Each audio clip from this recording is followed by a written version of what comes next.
Coming to you from Studio A at Proven Winners Color Choice Shrubs, it's time for the Gardening Simplified Show with Stacy Hervella, me, Rick Weist, and our engineer and producer, Adriana Robinson. So today, Stacy, we talk about the decorators, the people who just want to decorate with plants. Forget the science, forget the origin of the plant, forget the rules. It's all about decorating, and I loved these people. When I owned and ran a garden center, I loved the decorators. They were some of our best customers. Well, you got to love a person who comes in with a vision. They want the color that they want. They've got an idea. And all they want is to just get in, get out, and get that stuff in the ground and make it look pretty. Exactly. It's understanding your garden style. It allows you to narrow down your plant selection, flower choices, and design elements that best suit your personal taste or the personal taste of the individual you're working for. Now, often in the garden, I recommend working in threes. 3 is an easy number. It's not overwhelming. It looks natural, and you can basically decide on a color scheme and mood you want to convey. That's what I liked about the decorators. They had an idea of what they wanted before they got to the garden center. Then they took plants and put them in groupings of 3 on their carts, knowing where they were going and what they were going to do, what they wanted to accomplish. It's kind of like you, Stacy, with your mom on Mother's Day weekend, right? Yeah, but I do have to say, it is great if you go into the garden center with that mentality. But I don't. I actually don't. I don't go. I have an idea of what I want, but you always have to keep your options open. So I want to say that, even though we're talking about this idea of being a decorator and going in there and being confident and, just having this drive to make it about the color and about accentuating your space, much like an interior decorator would, it's okay if you're not that. Exactly. These are both valid ways to shop. And I think that a lot of people who, we've talked a lot recently about reluctant gardeners or hesitant gardeners, scared gardeners, taking that decorator aspect, like you don't go into, like Home Goods or some store like that, afraid that you're going to pick the wrong throw pillow for your sofa. Exactly. You just pick the pillow, and if it doesn't work out, well, then it doesn't work out. It's not that big of a deal. You can take that same approach with gardening.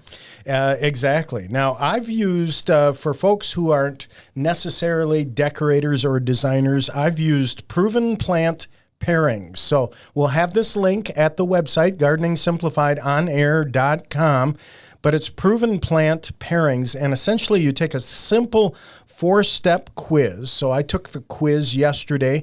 I went with pink and orange only because I love that combination. And the recommendation after taking the quiz was Miss Molly Butterfly Bush, At Last Rose, and color-coded Orange You Awesome Coneflower. And I thought that was great. So then I took the quiz again, 4 steps, this time putting in another combination I love, blue and yellow, and I got this recommendation, Decadence False Indigo, Stand By Me Clematis, and Tuscan Gold Sunflower. Both of them worked. Oh, I love both of those. Worked. I have a lot of those plants. And so fun to do that. Now, another thing that you can do is you can also use a recipe search. Proven Winners makes that available to you. As a matter of fact, when I went to it the other day, I saw that there were over 1,200 combinations. Fantastic. For example, I was drawn to a recipe called Home Style, and we're going to put that link in the show notes. Home Style included a plant I know you love, Stacy, Vermillionaire Firecracker Plant Kufield. Oh, I love that. Gotta have it. Gotta have it every year. Calibrachoa Tropical Sunrise, Color Blaze Coleus Sedona Sunset, Supertunia Bermuda Beach, and Illusion Penny Lace Sweet Potato Vine. Ooh. And of course, that combination, Stacy, uses a plant that I recommend if you want to have decorating style in your landscape this summer, the coleus, the color blaze coleus. It's almost like, I liken it to painting a wall or putting up wallpaper. It is, that foliage provides season-long color. You know, coleus are such a great choice no matter what your gardening skill level is. And I'm thinking right now of my mom, who hopefully we will be able to find these coleus that she likes to put in her front planters every year. She picks these dark red kind of coleus, and we've used a couple of different ones that we've been able to find. And she puts them in 2 great big containers on either side of the garage, and they echo the color of her front door. And she has had people stop their cars and ask her what they were because they look so beautiful and they have just the right conditions. She waters them, she fertilizes them. And I mean, she looks like a rock star gardener, and she, you know, is not quite that. Love you, Mom. But I think she'd be the first to admit that. But like, she loves how great they make the yard look. And all she had to do was, again, pick up on that color of the front door, find that in the coleus, and run with it. And essentially, that's the goal of Proven Winners plant genetics, and that is the plants are going to perform for you, make you look like a rock star, make you look like a decorator, and I think coleus is ideal. Again, when I first came in, not to make myself look old here, but when I first came into the garden center, coleus was only for shade. Oh, yeah. That's it. And you could only get wizard mix. And you could only get you got it. Exactly. And just for the shade. Now you can grow them out in the full sun, and of course the one in this mix, the Color Blaze Coleus Sedona mix, boy, I love that. So the container garden recipe search link is going to go in the show notes so that you can do the same thing that I did here. And it's loads of fun. Even if you don't act on these combinations, it's loads of fun just to search through them. And you also don't have to take the whole combination. You know, the one that you just listed sounds gorgeous, but that's like 5 different plants. Exactly. You know, and you could certainly take bits and pieces of that. And one of the really nice things about the Proven Winners combinations is it's not just about the colors and the forms. They have attempted to match vigor so that you don't have one plant that's completely overtaking everything else, and then that makes it a high maintenance planting because you got to pinch it, you got to prune it, and make sure it doesn't take over the whole container. So they try to match plants with equal vigor, and so it's still a good starting point even if you don't want to do all 5 plants. A super important point. You are right on there, Stacy, because I take an example, planting annuals in spring. I love the grass vertigo, but it's very aggressive. You put super tunias with it, like bubble gum, they both are very aggressive, so they manage to get along. Right. So very, very important, you bet. All right, I've got a Decorator limerick for you. And as I said at the outset, having run and owned a garden center, I love the Decorators. I love these folks. Many of them will walk into the garden center not looking like they're ready to, sling around bags of cow manure, nicely dressed, but they've got a plan. They know what they want. And so here's my Decorator limerick. My flowers are ideal. My colors are surreal. My neighbors I impress, so drive by my address. I live for curb appeal. My front walk is gold plate. I'll never acclimate. My front door is jade green. On the cover of a magazine, year-round I decorate. My place has a pink trellis. My style is, overzealous. You might call it vanity, this addictive insanity, but I just think you're jealous. They say that I have a gift, and others got the short shrift. So each holiday I'll be giving subscriptions to Martha Stewart Living to heal our neighborly rift.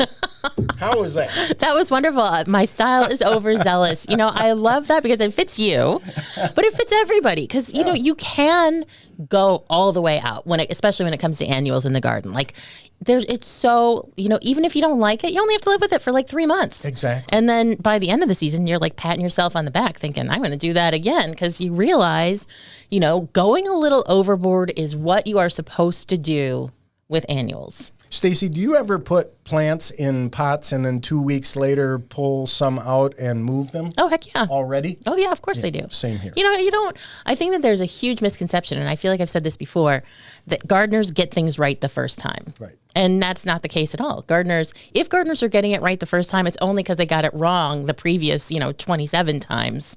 And now they finally internalized it and can get it right the first time. So, yeah, there's no harm in moving something even later on in the season if it's not working. Annuals are very, amenable and very flexible like that. You bet. My decorator friends, of course, know foliage is super important. We mentioned the color blaze coleus, or things like hosta, or lemon coral sedum, sun king aurelia, of course, ferns, cannas, heucheras. Love the heart-to-heart caladiums. What a great plant for decorating. You can go on. And of course, Stacy, grasses, also the graceful grasses like fireworks, queen, king, or baby tut. I recently planted a favorite of mine, vertigo, and skyrocket. And you can, of course, get perennial grasses to incorporate too, like prairie winds, Cheyenne sky, panicum. Just great plants for decorating. So try matching some containers in your landscape, favorite color. You look for repetition in the landscape. Use window boxes and hanging baskets. And of course, Stacy, I think hydrangeas and roses are perfect for decorating. They absolutely are. I want to go back briefly. You mentioned king, queen, and prince tut. Yes. Those are papyrus. So like the same papyrus Yes. you learned about in elementary school with the Egyptians. Those are such a great choice. If you have one of those containers, and we all have them, or probably most of us do, you bought this beautiful ceramic container and it has no drainage. And you think, what do I do with it? Well, you plant one of those tuts in it, because those can grow in standing water. They can grow in a muddy soil. They will be all the better for it. And then, talk about decorating. The reason we usually get attracted to those pots is because they were so beautiful, we couldn't resist them. And that's a great choice for those containers with no drainage. You couldn't contain yourself. Exactly. So there's so many great ones. I think easy color is important for decorating. I got to give a shout out to Superbina verbenas because they have a color range that's wide. They're very vigorous. So rockin' fuchsia salvias, so many great plants to choose from, so little time. Speaking of which, Plant on Trial is next, and we're going to see what plant Stacy chose to feature today in our decorating show. That's coming up next here on the Gardening Simplified Show. Greetings, gardening friends, and welcome back to the Gardening Simplified Show. I wanted to, when we're talking about decorating, it's one thing to talk about decorating with annuals, because annuals are, mostly just for decorating. Fun. You get your containers, you put them on the deck where you're going to be enjoying, the summer and barbecues and all of that. But, when it comes to perennials, shrubs, and trees, those have an element of decorating as well. And I know it's a lot higher stakes when you're investing. It's a bigger commitment into, a shrub or perennial or a tree. And so that gives people a lot of paralysis. And I think that a lot of that same paralysis is what bleeds over into the annual shopping, even though, again, it's much lower stakes. Sure. So we understand how difficult that can be for people and how many choices you have, and you want to make the right choice. So we have started a new playlist, a new feature on our YouTube channel that we're calling Plant Panel. And what we do is we have people write in with places they need a shrub, suggested for in their yard. They send a picture and a little description of, what their situation is, sunshade, their hardiness zone, obviously all the things we'd need to know to recommend a plant. And then myself, my colleague Natalie, and Christina, we sit down and we all make our plant recommendations and say why we have recommended those specific plants. Fun. It's almost like a game show. It is a little bit like a game show, the dating game, or I don't know which game show. Hollywood Squares, yeah.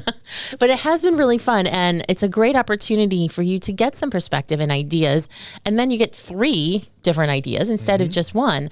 I've always kind of dreaded when people have asked plant recommendation questions, because I'm like, well, I don't know what your style is. They never say like, oh, I like this, or I love this color. They're just like, I don't know what to put here. Help me. And this kind of gives us an opportunity to all weigh in.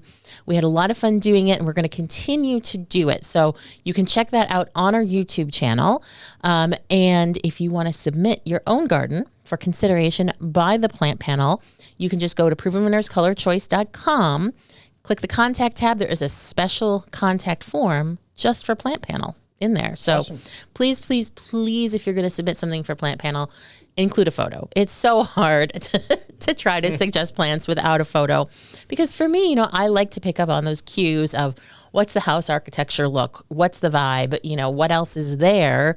And that to me helps me kind of create that whole narrative. And I definitely, in the plant panels we have done so far, I have definitely created a narrative, probably more than the askers have wanted. But in any case, plant panel. But of course, you have to throw environment into that also when you're looking at these various plants. So. Well, I like a landscape to tell a story, right. And I like the stories behind plants, and that's why we do plants on trial. In fact, is so we can kind of tell the story behind the plants and tell you all about the plants, which brings me to today's plant on trial, and that is Anna's Magic Ball Arborvitae.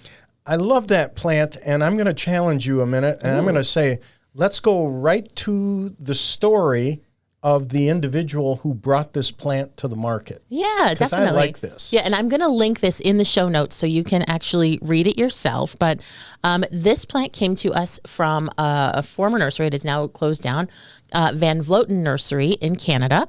So Casey Van Vloten, he was a nurseryman himself from a nursery family. Do you know him? I love that name. Oh, well, yeah, it's Dutch. He's Dutch. I love it. And that's why I wanted you to go there. Okay, good. Well, nursery and the Dutch, they kind of go hand in hand.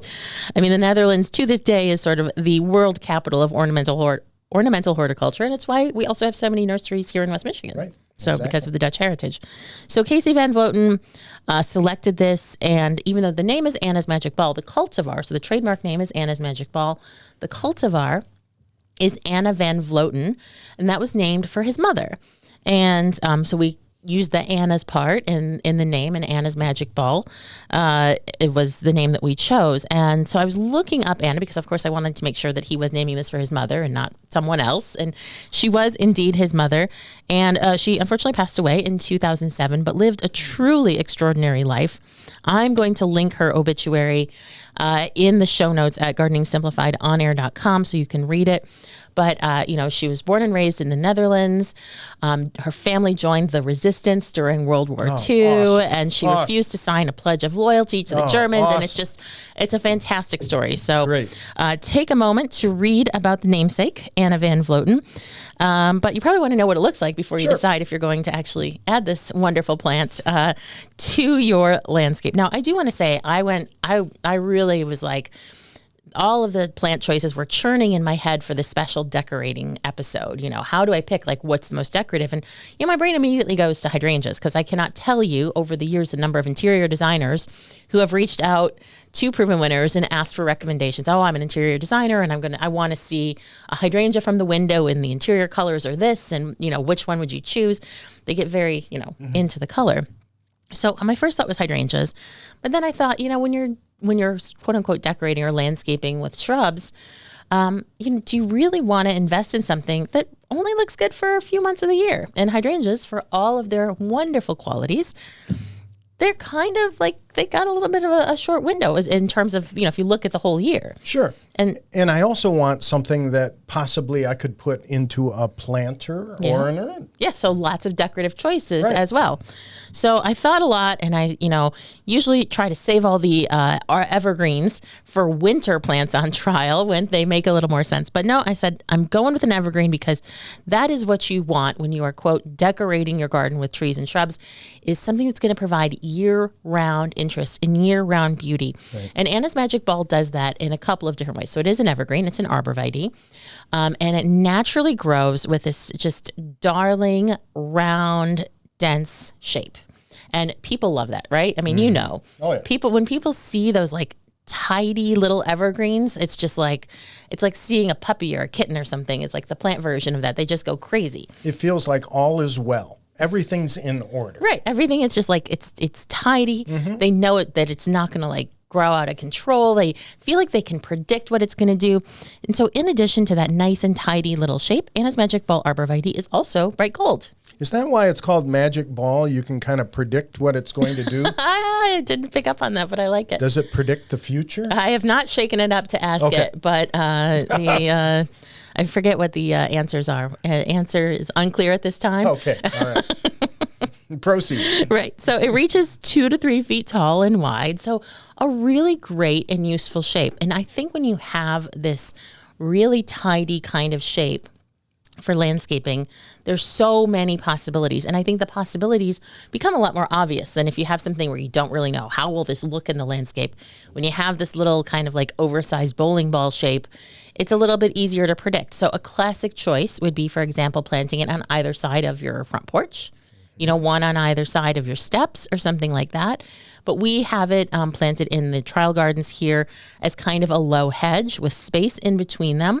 And we put supertunias between them. And so they kind of become like, they're kind of rolling in this frothy meadow of flowers, which is really pretty. You can plant them closer together and get that kind of lumpy, undulating hedge look. And you can plant them in containers. And that's what you were just talking about. It's fantastic. And, some time ago, we did a show on plants you want to touch. Oh, yeah. This is a plant that fits. It's just so cute. It's so cute. And arborvitaes, I feel like they're always that kind of plant you want to touch because the way that their branches grow, they're soft. Mm-hmm. They look kind of like coral. They're fragrant. I mean, arborvitae is an extremely touchable plant.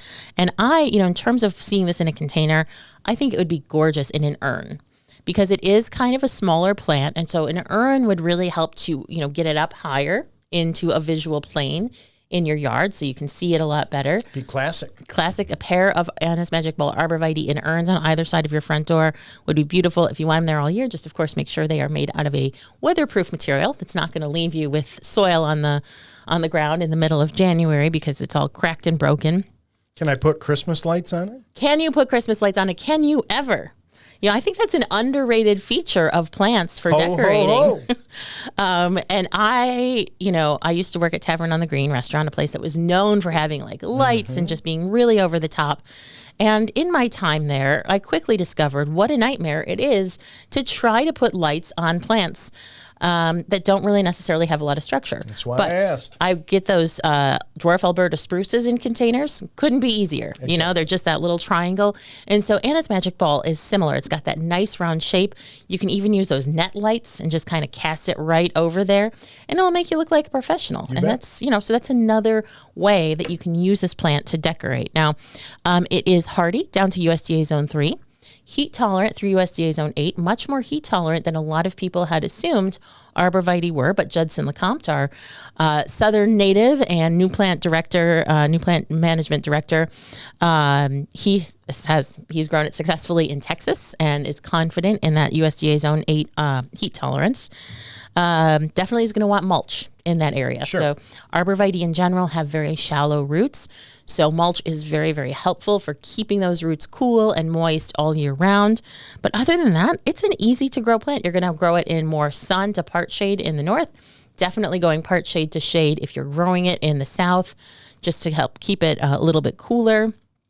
And of course, since it's an arborvitae, not terribly deer resistant. You do need to know that. But maybe if you don't have a terrible deer problem like Rick and I do, then you might be able to get away with it on urns on your front porch. They might not get that daring, but I think our deer would probably be that daring. They would treat themselves. Yes. They certainly would.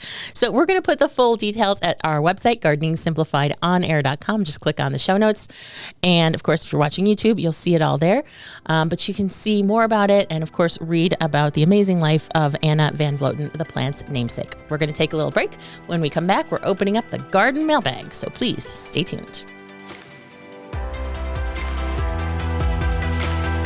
Greetings, gardening friends, and welcome back to the Gardening Simplified show, where it is our pleasure to help our listeners out there with their gardening questions. And if that is you, then you can reach us at gardeningsimplifiedonair.com. There's a contact tab. You can even attach a photo. Write us about your gardening conundrum, and we will be happy to help and give you the resources you need to solve your problem or fix the issue or whatever, or clarify the issue very often. So what do we got in the mailbag? First question here, Stacy. Hi, Rick and Stacy. I have a 2-inch caliper tree I just brought home from the nursery. During the transport, some branches were damaged. If a branch broke near the middle, should I prune it right at the break point or prune it back to where the branch grew from or back to an outward facing bud? Boy, this question is right in my wheelhouse, Stacy. Oh, why's that? Number one, I've loaded many trees into cars over the years, and there's a real art to loading them and transporting them home, giving them the support and not whipping the daylights out of them. as you head for home, especially if you're getting on the expressway. So. Yes, it is. Nothing makes me cringe like seeing a plant going down the highway in the back of a pickup truck with no tarp, no nothing. That's painful. You just have to, you have to lay them down. You have to position them properly. You've got to buy some soil amendments when you buy that tree so that you can nestle them under the trunk of the tree to support it a little bit to keep those branches from breaking. Now, that said, with this question, I have strong opinions on this. Okay, I really let's hear 'em. believe that with a branch like that, you cut it back to the point of origination, to the trunk. And, of course, there's a branch collar there, a swelling where you just prune up to that branch collar. The tree will easily heal itself, produce new growth. Yeah, I think that's the most natural choice. Now, I do think one possible exception, because my advice to this person, it was a YouTube comment, was already like, by all means, take it back to its point of origin. So if it's a main branch, that could mean the main trunk of the tree. If it's a side branch, it could mean just going back to the branch that it was coming off of. Right. So not taking off that whole branch, but it just looks more natural. Now, again, the only exception I would say to this is if you have a really small tree that doesn't have a lot of branches, and taking that off is really going to leave you with very little. Because what's going to happen is then that tree has just lost all that energy, and it's going to be a lot harder for it to get established because it has less, leaves to make photosynthesize and to make energy. But overall, absolutely, I would say take it back, find that branch bark color. We have a video on our YouTube channel about how you make a proper cut on a tree, because it's a little bit different than shrubs. And yeah, if this happens, it's unfortunate, but try not to get, too sad about it. Try not to feel too badly about it. Down the road, 3-5 years, you won't even remember that it actually even happened as long as you prune it properly. Exactly. Jessica writes to us, hello, Stacy and Rick. Got a bit of a puzzle for you today. Do you guys have any mulch alternatives? I live in the South, so I need to keep my plants cool and moist, but I'm also waging war against the fire ants in my backyard. Mulch makes them too hard to spot and their nests too easy to sneak under my nose. Any ant vice is welcome. And Jessica said ant viced, not me. Yes, I did catch up. Very well done, Jessica. Thank you. This is a situation where I just have to apologize to Jessica and every other Southern gardener who, as a lifelong Northern gardener, I'm just like, oh yeah, but mulch, it's fine. This is one of those problems that I've never had to deal with. And I know from when I have visited the South, fire ants are just a horrible problem, and so it's not, I certainly don't mean to, just like brush this over. So I'm really grateful for Jessica for asking this question, because it helps give me perspective on all the things that gardeners out there have to deal with. So I did have to turn to the internet and do some research on this, since I'm not super familiar with fire ants and their habitat. I learned quite a bit. And I want to say, I'm going to share the link from Texas A&M University where that I thought was very helpful, because this link that I read was specifically about things that you can do in your yard to make it less hospitable for fire ants. But I do want to say that the article concludes by saying, quote unquote, cultural practices alone will never eliminate this pest. So in a lot of cases, we're able to say, okay, well, you can get rid of aphids by doing X, Y, and Z. You can get rid of this pest by doing that. You've heard it from the experts at Texas A&M. Just cultural practices are not going to be enough. And, with fire ants, if you're not familiar with them, when they bite, it is extremely painful. I mean, people have died from being swarmed by fire ants. So this is not, just like a nuisance ant that's just making ant hills. They really do cause a threat to your life and to your enjoyment of the yard. So only small stone mulches are effective in deterring fire ants. So like a pea gravel or something like that. So not even like a larger one. Now, the trouble with that, as Jessica points out, she needs to keep her plants cool and moist, and stone typically heats up the area around the plant. So one thing that you can do is, use that mulch over the spaces in between your plants, but then as you get closer to the plant, just kind of end it so there's like a little halo of soil around the plant. So it's not going right up to the base of the plant, because that will help keep it a little bit cooler directly around the plant itself. Now, the article does mention that there is some claims out there that cedar mulches can be a deterrent to fire ants, but they said there's no scientific research that has been done in that yet. But I could see that possibly working because cedar is slower to decompose. So maybe it's not making the, environment as rich in organic matter. It's not breaking down as much. But again, they're not saying this is 100% true, just that cedar mulches may be effective. Of course, that doesn't help Jessica's issue of making them too hard to spot. Mm-hmm. And then another one that I wanted to mention that may or may not be practical, depending, is a new technique that's really embraced by sort of the new perennialist native plant movement, and that is using sedges as mulch. So sedges, the botanical name is Carex. There are boatloads of them, many native to North America, many not. I think it's native across the entire country from one extreme to the other. And they tend to grow in shade and they tend to spread. And so a lot of garden designers are actually using sedges as mulch instead of actual mulch. Now, I don't really know exactly what plants do, in terms of the fire ants, but I would think that the root competition hopefully makes it a little less appealing to the ants. Yeah, and I think this problem, Stacy, is no different than any other problem, and that is what you have to do is you have to take a look at what environment best suits this pest. And with fire ants, they prefer sunny, open spots. So I like that sedging idea, using a sedge or something like liriope at the base, creating a cooler environment, using that in lieu of using mulch, I think would be a great way to go. And then bearing in mind that if you're going to use some controls in addition to the living mulch, remember contact controls are not going to work, and that baiting is a far better way to go. Yeah, and the thing about ant bait, and I've talked about this on the show before, is that it is very targeted to fire ants. Exactly. So there's little risk to other organisms. It's not like a spray where things are going to land where they may. It's very targeted to the fire ants. And again, this is where IPM, Integrated Pest Management, comes in.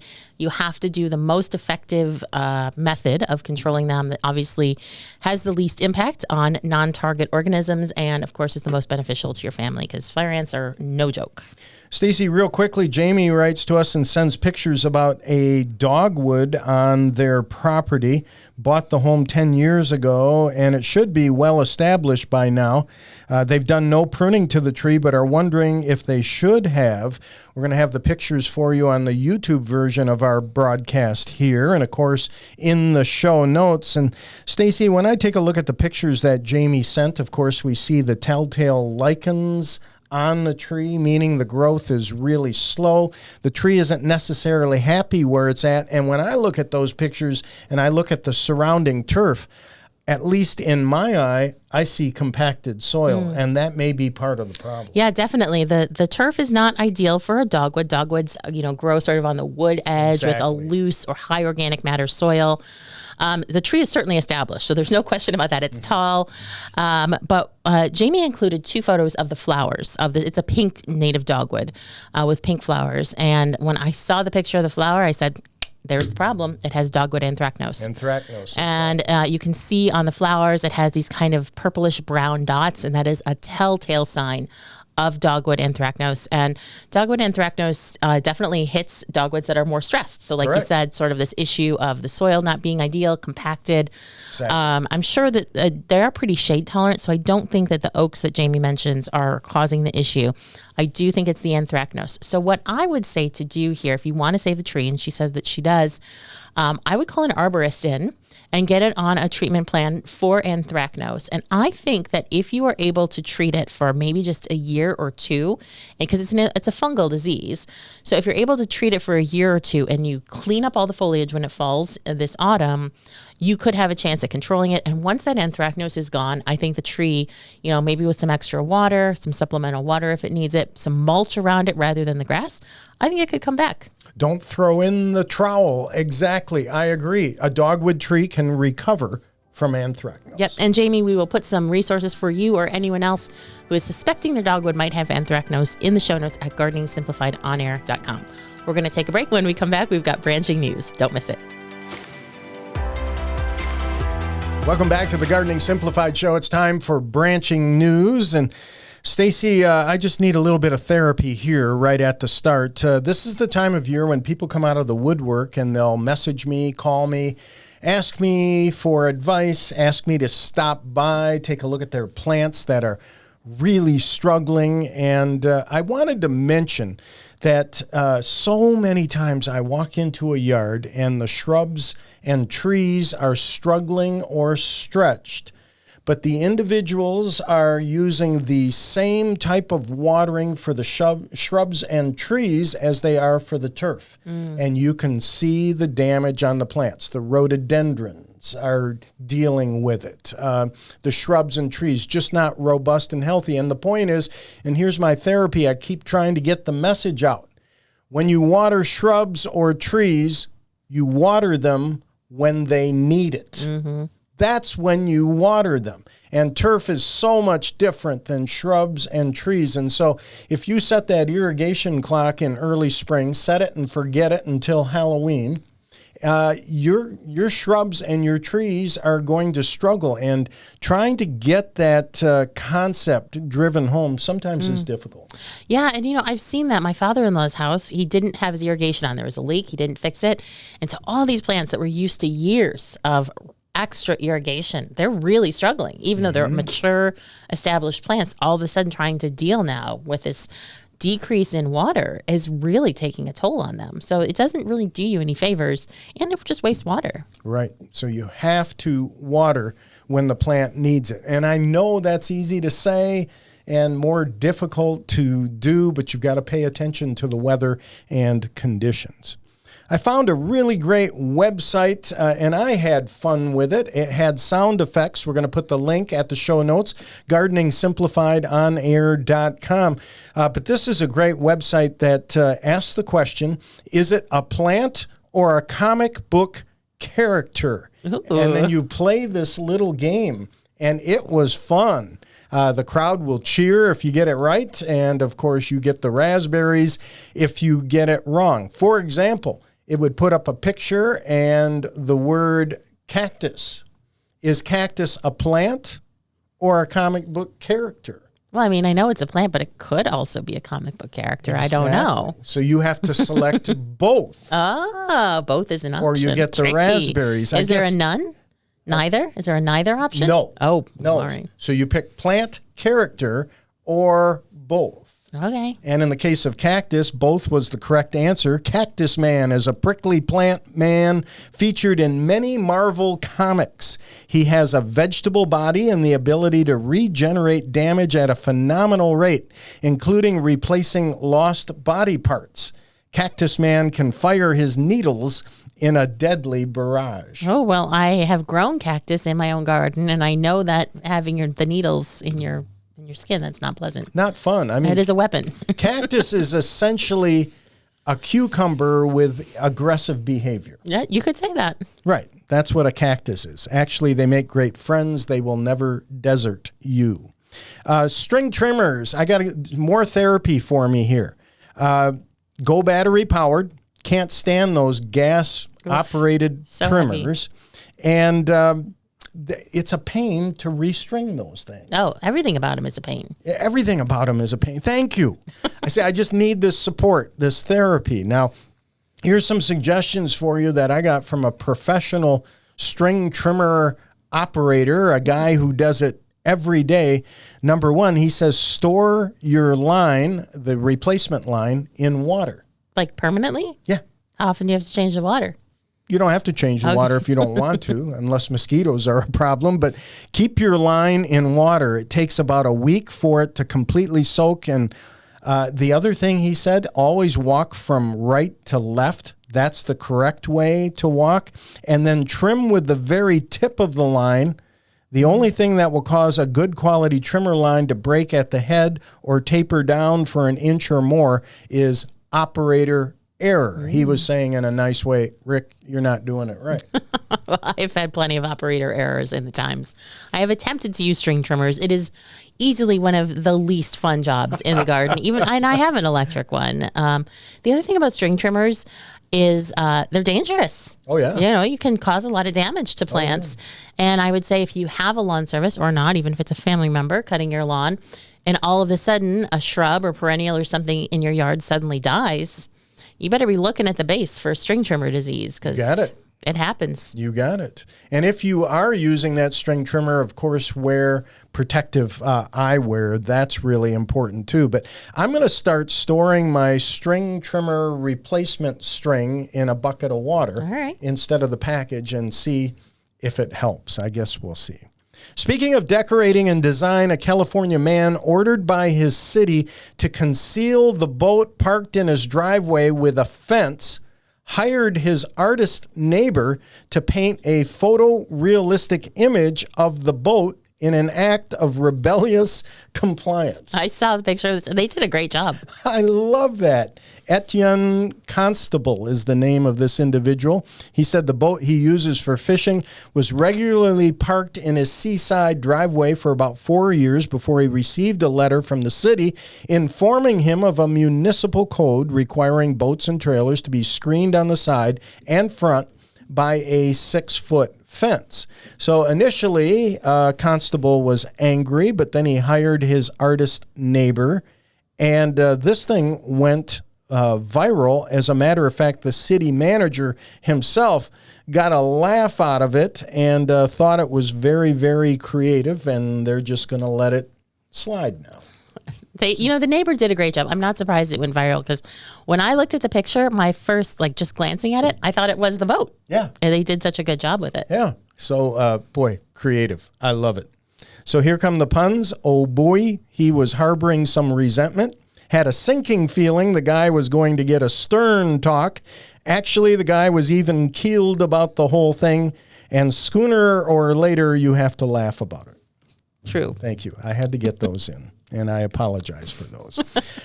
On average, people need to spend 67 minutes outside each day in order to feel refreshed, according to new research. During Mental Health Awareness Month in May, we're encouraged to be mindful of how we're spending our time and factor outdoor experiences into our everyday lives. And I believe that. Results found that those who spent time outside said it relaxes them, puts them in a better mood, and helps them clear their head. We as gardeners have known this for years. Yeah, if only we could spend more time outside here in Michigan. Exactly. On the other hand, spending more time inside than preferred can lead to feelings of depression, anxiousness, and loneliness, according to the results. So 6 in 10 will get stir crazy after spending too much time inside, with the average threshold of indoor time being 10 and a half hours.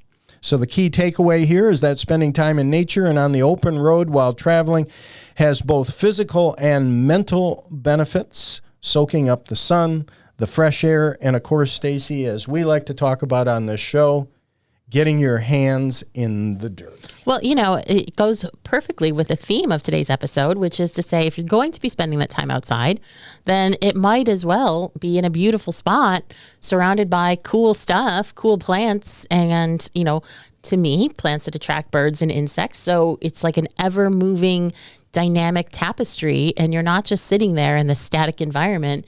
You are part of it. And that to me, that's what it's all about. So today's show has been an episode of celebrating the decorators in our lives, and I love my decorator friends, especially those who use plants to decorate. And Stacy, again, having been in the industry for a long time, what amazed me was with the advent of Instagram, what that did. And of course, Stacy, we're on Instagram too. We are on Instagram, Gardening Simplified Show. And yeah, you can find more about the plants on trial there. And you can also leave us a message there. We're easy to find. You betcha. And gardeningsimplifiedonair.com for show notes. And of course, as we do the Gardening Simplified Show, YouTube, podcast, and radio, all three. I don't know how Adriana does it, Stacy, but she gets it done. She sure does. She doesn't get enough credit back there behind the camera and the headphones and everything. So she keeps us on track. So a big thanks to Adriana Robinson. Thank you, Stacy. And of course, thank you to our listeners, our viewers. Make the Gardening Simplified Show a habit. We appreciate it. Have yourself a great week. Talk to you next week.